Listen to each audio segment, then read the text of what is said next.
जरा सोचो, एक आदमी को नर्क से बचने के लिए अलग अलग शरीर में जाना पड़े जिन्हें उसे किसी भी हाल में जिंदा रखना होगा। कहानी की शुरुआत होती है चोई नाम के एक जवान लड़के से, जो एक बड़ी कंपनी में इंटरव्यू के लिए जा रहा था। रास्ते में उसे अपनी मैनेजर का फोन आया जो उसे गुड लक कह रही थी, पर तभी अचानक उसकी आंखों के सामने सड़क पार कर रहा एक आदमी गाड़ी से टकरा गया और सीधा चोई के पैरों के नीचे आ गिरा। चोई ने उसे बचाने की बहुत कोशिश की, लेकिन उस बेचारे आदमी ने उसकी बाहों में ही दम तोड़ दिया। इस घटना से चोई को इतना गहरा सदमा लगा कि इंटरव्यू में वो आसान से सवालों का जवाब भी नहीं दे सका, और सीधी सी बात है कि उसे नौकरी भी नहीं मिली। फिर अगले 7 साल तक चोई काम ही ढूंढता रहा। उसने कभी मजदूरी, कभी वेटर बना और कभी टैक्सी चलाकर अपना जैसे तैसे कर्ज चुकाया। उधर उसके दोस्तों ने अच्छी अच्छी नौकरियां करके परिवार तक बसा लिए। इधर हजारों रेज्यूमे भेजने के बाद भी चोई को अच्छी नौकरी नहीं मिल रही थी। इसी तरह वक्त गुजरता रहा, लेकिन उसकी जिंदगी में कोई बदलाव नहीं आया। फिर एक दिन उसे उसी कंपनी में दोबारा इंटरव्यू के लिए बुलाया गया जहाँ वो 7 साल पहले गया था। जब मैनेजर ने देखा कि वो इतने साल से लगातार अलग अलग छोटे मोटे काम करके गुजारा कर रहा है, तो वो चोई की लगन से काफी प्रभावित हुआ। ये देखकर एक बार फिर चोई की उम्मीद जाग गई। लेकिन फिर थोड़ी देर बाद ही उसे खबर मिली कि जिस कंपनी में उसने पैसे इन्वेस्ट किए थे वो तो ठप हो गई है और उसका सारा पैसा डूब गया। ये सुनकर वो गुस्से से भर गया और सीधा इन्वेस्टर के घर जाकर गुस्से में उसका दरवाजा तोड़ने लगा। तभी पड़ोसियों ने उस पर पुलिस बुलवा दी। बेचारे चोई की जिंदगी में कुछ भी अच्छा नहीं हो रहा था। अब चोई हताश होकर अपनी मंगेतर जेनी के घर गया तो उसने देखा कि वो किसी दूसरे आदमी की महंगी गाड़ी से उतर रही थी। जब जेनी ने चोई को देखा तो उसने चोई की मदद करने के लिए उसे कुछ पैसे दिए, लेकिन चोई ने उससे नाराज होकर कहा कि वो उसे भूल जाए, क्योंकि वो नहीं चाहता कि जेनी अपनी जिंदगी एक नाकाम इंसान के साथ बिताए। फिर जब चोई वापस अपने घर पहुंचा तो उसने देखा कि उसका सारा सामान दरवाजे के बाहर पड़ा था। असल में मकान मालिक ने किराया न देने की वजह से उसे घर से निकाल दिया था। फिर अगली सुबह चोई को उसी कंपनी का मैसेज आया कि वो नौकरी के लिए भी सिलेक्ट नहीं हुआ। इस बात से तो चोई बेचारा पागल ही हो गया और उसे समझ नहीं आ रहा था कि अब क्या करे। वो सीधा उस बिल्डिंग की छत पर पहुंचा और सोचने लगा कि जिस दिन से वो आदमी उसके हाथों में मरा है, उसी दिन से उसकी जिंदगी बद से बदतर होती जा रही है। अब चोई के मन में मौत का भी कोई डर नहीं था। उसने एक कदम आगे बढ़ाया और चारों ओर अंधेरा छा गया। होश में आने के बाद चोई ने अपनी आंखों से पट्टी हटाई। उसने देखा कि वो एक एयरप्लेन में बैठा हुआ था। फिर उसने मॉनिटर पर देखा कि ये चेहरा उसका नहीं था, बल्कि वो किसी और के शरीर में आ गया था। तभी एक लड़की उसके सामने आई और उसका आखिरी खत पढ़ने लगी। उसने कहा कि चोई अब मर चुका है, लेकिन उसका ये मानना था कि मर जाने से इंसान के हिस्से का दर्द खत्म नहीं हो जाता। इसके बाद वो चोई को एक ऐसी जगह ले गई जहाँ वो असल में तकलीफ महसूस कर सके। इस वक्त वो दोनों एक ऊंचे टावर पर थे, जहाँ नीचे से दर्दनाक चीखने चिल्लाने की आवाजें आ रही थी। उसने बताया कि वो मौत की देवी है और वो चोई को अपनी मौत का फैसला खुद करने के जुर्म में सजा देने आई है। इसके बाद उसने चोई को नीचे फेंक दिया और वो सीधा वहशी जानवरों से भरे एक दलदल में जा गिरा। चोई ने चीखते हुए इन राक्षसों का सामना किया और अचानक से वो वापस एयरप्लेन के कैबिन में पहुंच गया। फिर मौत की देवी हेल ने कहा कि अब सजा के तौर पर उसे 12 लोगों के जिस्म में जाकर 12 बार मरना होगा। अगर वो नर्क से बचना चाहता है तो उसे इन 12 मौकों में से किसी एक में जिंदा बचने की कोशिश करनी होगी। इससे पहले कि चोई कुछ कहता, हेल गायब हो गई।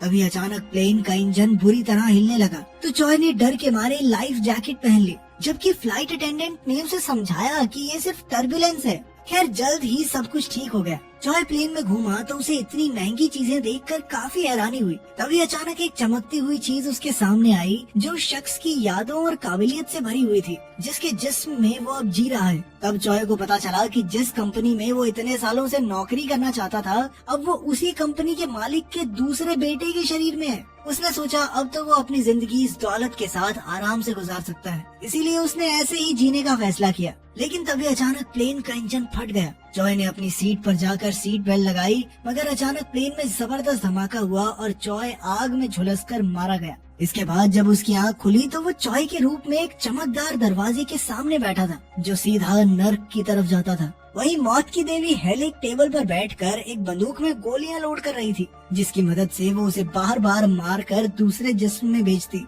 मगर चोई को इस खेल के रूल्स ही समझ नहीं आ रहे थे। उसने कहा कि अगर वो हर बार भयानक मौत ही मरने वाला है तो वो जिंदा कैसे बचेगा। मगर हेल ने कहा कि ये तुम्हारी सिरदर्दी है, मेरी नहीं। फिर वो चोई को नर्क की सैर पर ले गई, जहाँ चारों ओर धधकती आग जल रही थी और हर तरफ से चीखने चिल्लाने की आवाजें। फिर हेल ने कहा कि उसकी गलती यही है कि इससे पहले मौत उस तक पहुंचती वो खुद ही मौत के पास पहुंच गया, इसीलिए अब सजा तो भुगतनी होगी। फिर हेल ने उसे गोली मार दी और अचानक जॉय ने देखा कि वो आसमान से नीचे गिर रहा था। तभी वो चमकता पत्थर उसके दिमाग में घुसा तो उसे पता चला कि वो बेहद खतरनाक स्टंट्स करने वाले एक आदमी के शरीर में आ गया था। इस वक्त वो बिना पैराशूट के आसमान से कूदने का स्टंट कर रहा था, जिसे दुनिया भर के लोग देख रहे थे। अगर वो जिंदा बच गया तो उसके स्पॉन्सर उसे ढेर सारा पैसा देंगे। उस आदमी की काबिलियत पाकर जॉय को लगा कि शायद वो ये स्टंट कर सकता है, लेकिन वो नेट में गिरने की बजाय कहीं दूर जा टकराया और उसकी मौके पर ही मौत हो गई।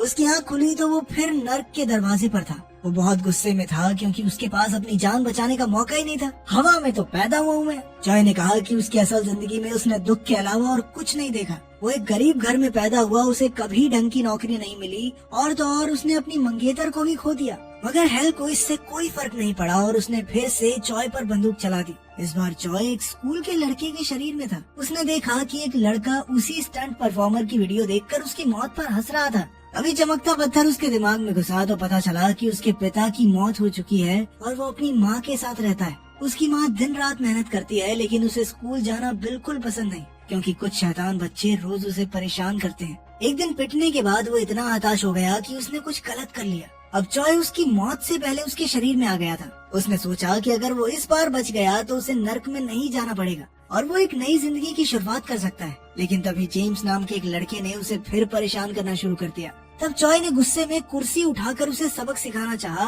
पर जेम्स के साथियों ने उस पर हमला कर दिया और कोई उसकी मदद के लिए नहीं आया। बाद में जॉय ने सोचा कि बचने के लिए उसे किसी ताकतवर लड़की का सहारा लेना होगा। खैर, जब वो घर पहुंचा तो गरीबी की हालत देखकर उसे अपनी माँ की याद आ गई। जब वो उस लड़के की माँ के साथ खाना खा रहा था तो वो अपनी माँ की मजबूरियाँ याद करके रोने लगा। फिर शाम को उसे जेम्स का मैसेज आया जो उसे परेशान करके पैसे मांग रहा था।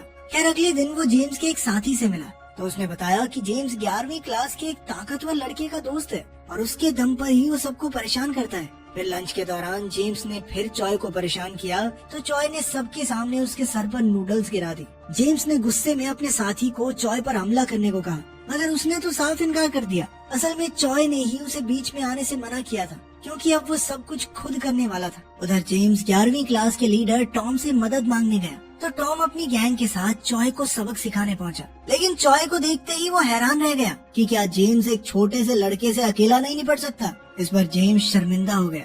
जब टॉम ने जॉय पर हमला करने की कोशिश की तो वही जेम्स का साथी जॉय की मदद करने आगे आया। वही मामला खत्म हो गया और फिर जॉय ने ताकतवर बनने के लिए हर रोज कसरत शुरू कर दी। लेकिन जेम्स को उसके दोस्तों ने कुछ ज्यादा ही छेड़ दिया था कि ये पिद्दू से लड़के से पिट गया तू। और एक शाम उसे अकेला देखकर जेम्स ने एक पत्थर से उस पर हमला किया और उसकी जान ले ली।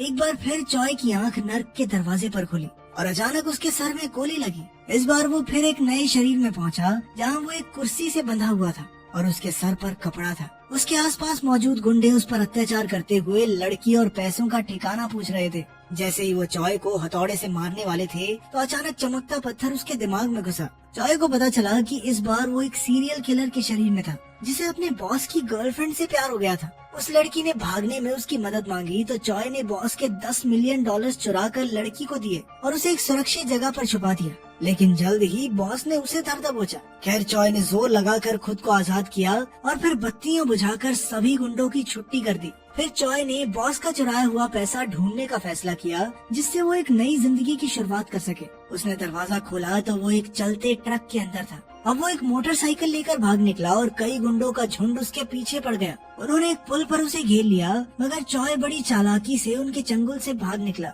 मगर फिर भी कुछ गुंडे उसके पीछे आ गए तो वो सीधा एक बिल्डिंग की छत पर पहुंचा और वहां से एक पूल में जा कूदा। बॉस ने उसे तुरंत पकड़ने का हुक्म दिया।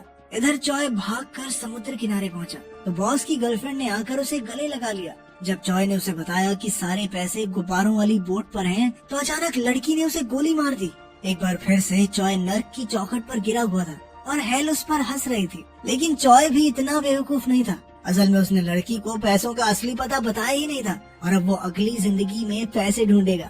इसके बाद वो एक जेल के कैदी के शरीर में आया जहाँ उसके साथियों ने उसे संभल कर रहने को कहा क्योंकि एक सरफिरा हत्यारा उसके रिहा होने के 4 दिन पहले ही उसे मार डालेगा। तभी वो सिरफिरा कमरे में आया तो जॉय ने देखा कि ये तो जेम्स था, वही लड़का जो उसे क्लास में परेशान करता था। उसे देखते ही जॉय गुस्से से आग बबूला हो गया और उसने जेम्स पर हमला कर दिया। यार उसके साथियों ने उसे रोका, तभी चमकता पत्थर उसके दिमाग में घुसा। चॉय को पता चला कि इस वक्त वो ऐसे लड़के के शरीर में था जो MMA फाइटर बनने के सपने देखा करता था, मगर उसकी माँ के सर पर बहुत ज्यादा कर्ज था, जिसे चुकाने के लिए वो किसी अमीर ज़ादे का जुर्म अपने सर पर लेने को तैयार हो गया। उस वक्त उसकी उम्र 18 साल से कम थी, इसीलिए उसे सिर्फ 2 साल की सजा हुई। इसके बाद जब असली गुनहगार का वकील उससे मिलने आया तो उसने पूरी दुनिया को सच बताने की धमकी दी। इस तरह उसने अपना मुंह बंद रखने के लिए कुछ और पैसे मांगे। इधर जेल में अब चॉय ने जेम्स से कहा कि वो उसकी असलियत अब सबके सामने लाकर रहेगा, क्योंकि चॉय जानता था कि जेम्स कोई सिरफिरा नहीं बल्कि बच्चों को मारने वाला एक बुज़दिल है। फिर एक दिन वर्कशॉप में काम करते हुए एक हादसा हो गया, जिसके बाद गार्ड्स जख्मी कैदी को उठा ले गए। इधर कुछ गुंडों ने चॉय को घेर लिया और अचानक उस पर जानलेवा हमला कर दिया, मगर चॉय भी इस वक्त एक MMA फाइटर के शरीर में था और उसने एक एक गुंडे को अच्छा सबक सिखाया। फिर रात को वो जेम्स के पास पहुंचा और उसे सजा देने के लिए उसने मरे हुए लोगों की आत्मा अपने शरीर में लाने का नाटक किया। अब जेम्स ने स्कूल में जिस लड़के की हत्या की थी वो चॉय के शरीर में उसके सामने खड़ा था। उसने कहा कि वो जेम्स का पीछा कभी नहीं छोड़ेगा। ये सुनते ही जेम्स को डर के मारे दौरे पड़ने लगे। आखिरकार चॉय की रिहाई का दिन आ गया और चॉय की मुलाकात असली गुनहगार के वकील से हुई। वकील ने उसे और पैसे देने की कोशिश की, मगर चॉय ने इनकार करके कहा कि अब वो अपनी जिंदगी खुद बनाएगा। इसके बाद वो उसी समुद्र किनारे पहुंचा और उसने वही $10 मिलियन ढूंढ निकाले जो उसने अपनी पिछली जिंदगी में छुपाए थे। वो पैसे लेकर अपने घर पहुंचा और आगे की जिंदगी के बारे में सोचने लगा। खैर रात को उसे अपनी माँ का सपना आया और वो रोते रोते जाग उठा। फिर उसे MMA फाइटर की माँ का फोन आया और उसने उनसे मिलने का वादा किया। उसने पैसे आधे आधे करके 2 बैग्स में भरे, एक MMA फाइटर की माँ के लिए और एक बैग उसने स्टेशन के लॉकर में छुपा दिया। अब वो उस इलाके में पहुंचा जहाँ वो फाइटर रहता था, मगर अचानक किसी ने उसके पेट में चाकू घोंप दिया। चॉय को समझ नहीं आया कि उस पर यह हमला किसने किया। तब उस आदमी ने बताया कि वो उसी लड़की का बाप है जिसे उसने गाड़ी से उड़ा दिया था। तब चॉय ने उनसे माफी मांगी और सच बताया कि असली गुनहगार कोई और है। उसने तो बस चंद पैसों के लिए ये जुर्म अपने सर लिया था। ये सुनकर वो आदमी घबरा कर वहाँ से भाग गया। तभी अचानक उस फाइटर का जेल का दोस्त वहाँ पहुँचा, मगर तभी उसने खुलासा किया कि वो तो चॉय को मारने के मकसद से ही जेल गया था। अब उसे ढूंढकर वो काफी खुश था, क्योंकि उसे मारने पर अब इनाम भी मिलेगा। उसने एक ही झटके में चॉय के पेट में चाकू घोंपकर उसे मार डाला। तभी चॉय का फोन बजा और उस पर फाइटर की माँ का फोन आ रहा था। अब एक बार फिर वो हेल के सामने आ गया, मगर वो अपनी माँ को याद करके रोने लगा। हेल ने कहा कि वो इस बार भी नाकामयाब रहा, मगर चॉय ने कहा कि वो अगले शरीर में जाना चाहता है। हेल ने उस पर बंदूक चला दी और अब वो एक जवान लड़के के शरीर में था। वो ट्रेन स्टेशन से थोड़ी ही दूर था और दौड़कर स्टोरेज रूम में गया और तुरंत पैसों का बैग निकाल लिया। तभी अचानक उसकी नजर एक पोस्टर पर पड़ी और चमकता पत्थर उसकी बुद्धि में घुस गया। उसे समझ आया कि अब वो एक मॉडल के शरीर में आ गया था। फिर चॉय घर पहुंचा तो वहाँ की शानो शौकत देखकर हैरान रह गया। तब उसके दोस्त का फोन आया जो उसे पार्टी के लिए बुला रहा था। पार्टी में जाकर चॉय को एहसास हुआ कि उसे बहुत जल्दी शराब का नशा हो जाता है। तभी उसी कंपनी का CEO वहाँ आ गया, जिस कंपनी में वो चॉय बनकर इतने सालों से नौकरी पाने की कोशिश कर रहा था। चॉय ने उनसे बातचीत करने की कोशिश की, मगर जल्द ही वो नशे से बेहोश हो गया। अगली सुबह उसके बड़े भाई ने उसे उठाया तो उसकी आंख खुली। तब पता चला कि वो दोनों मिलकर एक कैफे चलाते हैं और आज उसके भाई के जाने के बाद उसे ही सारा काम संभालना था। आज वो वेटर का काम कर रहा था कि उसी वक्त जेनी उस कैफे में आई। जब वो चॉय के रूप में जिंदा था तो जेनी उसकी मंगेतर थी। उसे देखकर चॉय की धड़कनें बढ़ने लगी और उसे अपना प्यार याद आया। उसे याद आया कि कैसे वो पहली बार जेनी से मिला था। उस दिन जेनी की किताब के पन्ने उड़ गए थे तो चॉय ने उसकी मदद की थी। फिर उसे याद आया कि कैसे उसने जेनी को आगे बढ़ जाने को कहा था, क्योंकि उसके हिसाब से वो 1 नंबर का निठल्ला था। जब चॉय के भाई ने देखा कि चॉय जेनी को देखकर घबरा गया था तो उसने चॉय को बताया कि जेनी एक मशहूर राइटर है। चॉय ने तुरंत गूगल पर देखा कि जेनी के नॉवल को हाल ही में पुरस्कार मिला था। ये नॉवल उसके एक प्रेमी की कहानी के ऊपर था। चॉय ने तुरंत वो किताब ढूंढकर पढ़ी तो उसे समझ आया कि जेनी ने ये किताब चॉय और उसके साथ बिताए हसीन पलों के बारे में लिखी थी। चॉय ने उसे कहा कि वो उसे मरते दम तक प्यार करेगा और कभी छोड़कर नहीं जाएगा। फिर जब वो कैफे में था तो उसे याद आया कि उसने जेनी की किताब पूरी होने पर उसे एक फाउंटेन पेन देने का वादा किया था। फिर चॉय ने शाम को ही पेन खरीदा और उसे जेनी के नाम लिखवाया, मगर उसने जेनी को वो पेन दिया नहीं। इसके बाद चॉय ने उसी आदमी को देखा जो उस दिन जेनी को घर छोड़ने आया था। वो अपने परिवार के साथ था और उसने जेनी को अपनी बहन बताया। ये सुनकर चॉय को एहसास हुआ कि उससे कितनी बड़ी गलती हो गई थी। फिर अगले दिन चॉय जेनी के लिए खास चाय लेकर उससे मिलने गया। उसने कहा कि वो उसकी नई किताब के लिए उसे एक कहानी सुनाना चाहता है। फिर उसने एक आदमी की कहानी सुनाई जो एक के बाद एक अलग अलग शरीर में जाकर मौत का सामना कर रहा था। उसने सब कुछ इतनी बारीकी से बताया कि जेनी उससे बेहद प्रभावित हुई। जेनी ने उससे इस शख्स का नाम पूछा, मगर जॉय ने बात बदलते हुए उससे उसका ऑटोग्राफ मांगा। तभी उसने देखा कि जेनी वही फाउंटेन पेन इस्तेमाल कर रही थी। असल में ये पेन उसे जॉय की माँ ने दिया था। उस दिन के बाद जॉय जेनी से हर रोज मिलने लगा और उसे हीरो के हर दिन की कहानी सुनाने लगा। जेनी ये देखकर हैरान थी कि ये सब कुछ एकदम असली लग रहा था। फिर एक दिन बारिश हो रही थी तो जॉय ने जेनी को एक लाल छाता तोहफे में दिया। इसके बाद वो कैफे में लौटा तो एक वेटरेस से कांच का ग्लास टूट गया। तब जॉय ने कांच साफ करने में उसकी मदद की तो उसके हाथ में चोट लग गई। तभी अचानक दूर से पुलिस सायरन्स की आवाज सुनाई दी और रेस्टोरेंट में मौजूद लोग बाहर हुए हादसे की बात करने लगे। जॉय उसी पल बाहर दौड़ा और वहाँ लाल छाता टूटा देखकर उसका दिल टूट गया। उसे लगा कि हादसे में जेनी को कुछ हो गया, मगर जेनी तो सही सलामत उस पार खड़ी थी। जॉय की हालत देखकर वो उसके पास आई और उसके हाथ पर मरहम पट्टी की। उसे एहसास हुआ कि जॉय को लगा कि उसका कोई करीबी हादसे में चला गया। जेनी ये सब समझ सकती थी क्योंकि जॉय की मौत के बाद उसका भी यही हाल हुआ था। अब जेनी ने जाते समय कहा कि वो फिर से उससे नहीं मिलेगी क्योंकि उसकी कहानी उसे उसके प्रेमी की याद दिलाती है। कुछ देर बाद वो जॉय की कब्र पर गई और उसकी तस्वीर के सामने उसे याद करके रोने लगी। इधर जॉय दूर से ही उसे देख रहा था। उसके जाने के बाद वो खुद वहाँ गया और उसे अपनी असली माँ दिखाई दी। जब उसने उन्हें रोते हुए देखा तो वो खुद भी बाहर आकर फूट फूट कर रोने लगा और उनसे माफी की भीख मांगने लगा। बाद में उसने अपनी माँ को जॉय का दोस्त बनकर एक खत लिखा और उसे पैसों से भरे बैग में रखकर अपनी माँ के घर छोड़ा।